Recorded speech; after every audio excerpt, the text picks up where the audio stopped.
Hi, this is Diana from DivineFractal.com, and today I'd like to talk to you about the shift and the hundredth monkey effect. So what is the shift? What is the hundredth monkey effect? And how do these two things go together?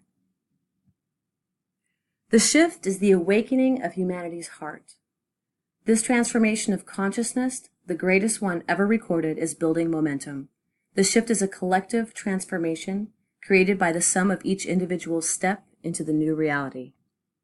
Each person, in their own time, is moving forward into a stage of consciousness which brings a wider vista and an awareness which springs from the heart.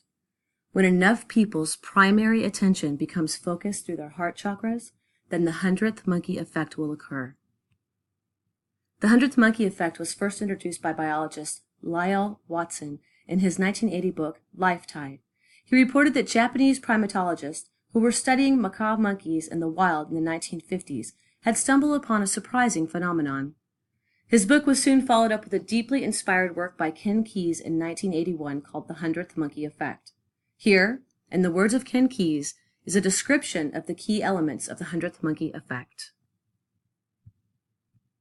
The Japanese monkey, Macaca fuscata, had been observed in the wild for over 30 years.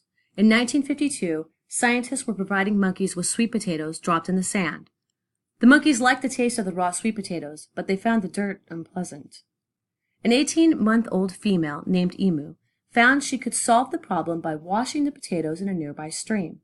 She taught this trick to her mother. Her playmates also learned this new way, and they taught their mothers too.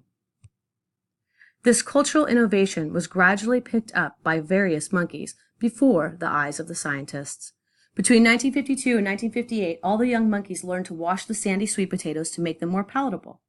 Only the adults, who imitated their children, learned this social improvement. Other adults kept eating the dirty sweet potatoes. Then, something startling took place. In the autumn of 1958, a certain number of Kashima monkeys were washing sweet potatoes. The exact number is not known. Let us suppose that when the sun rose one morning, there were 99 monkeys on Kashima Island who had learned to wash their sweet potatoes. Let's further suppose that later that morning, the 100th monkey learned to wash potatoes. Then it happened. By that evening, almost everyone in the tribe was washing sweet potatoes before eating them. The added energy of this 100th monkey somehow created an ideological breakthrough. But notice, a most surprising thing observed by these scientists was that the habit of washing sweet potatoes then jumped over the sea. Colonies of monkeys on other islands and the mainland troop of monkeys at Takeshima began washing their sweet potatoes. Thus, when a certain critical number achieves an awareness, this new awareness may be communicated from mind to mind. Although the exact number may vary, this 100th monkey phenomenon means that when only a limited number of people know of a new way, it may remain the conscious property of these people. But there's a point at which if only one more person tunes in to a new awareness, a field is strengthened so that this awareness is picked up by almost everyone. Lyell Watson had originally researched and assembled the story from the available testimonies of the primate researchers. Because the phenomenon took the researchers so much by surprise, they had not counted how many monkeys it took to trigger this effect. So Watson proposed an arbitrary figure of 99 monkeys and said that one more, the so-called 100th monkey, would then provide the critical mass of consciousness necessary to trigger the effect. The new behavior patterns spread to most but not all of the monkeys. Older monkeys, in particular, remained steadfast in their established behavior patterns and resisted change.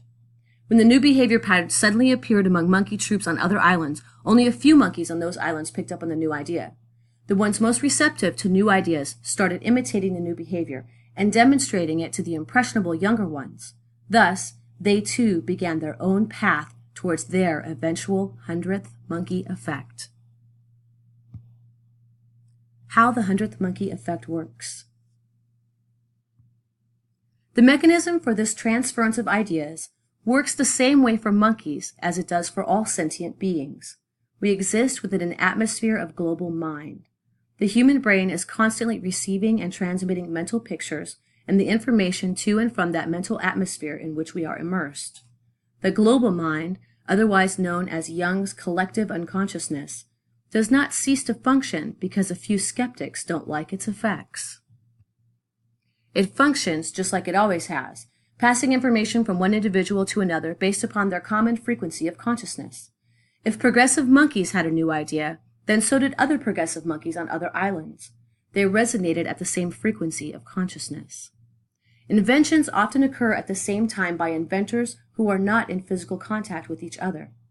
For example, in 1941, Les Paul designed and built the first solid-body electric guitar, just when Leo Fender of Fender Musical Instruments was doing the exact same thing. Have you ever had an idea, then seen other people express or use that idea? You probably said, "Hey, I thought of that first." Well, that's the way the global mind works. It's an atmosphere that you share with all other sentient beings.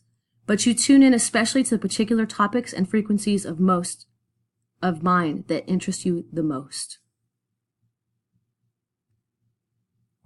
What this means to the shift. When enough people have gone through their personal version of the shift to the new consciousness, then a critical mass will form, and suddenly everyone will become aware of the new reality and its heart-centered values. That's the day when heart-centered values will become the focus of everyday thinking for the vast majority of people. That's the day when humanity will begin to look back on what has changed and realize that a massive shift has occurred.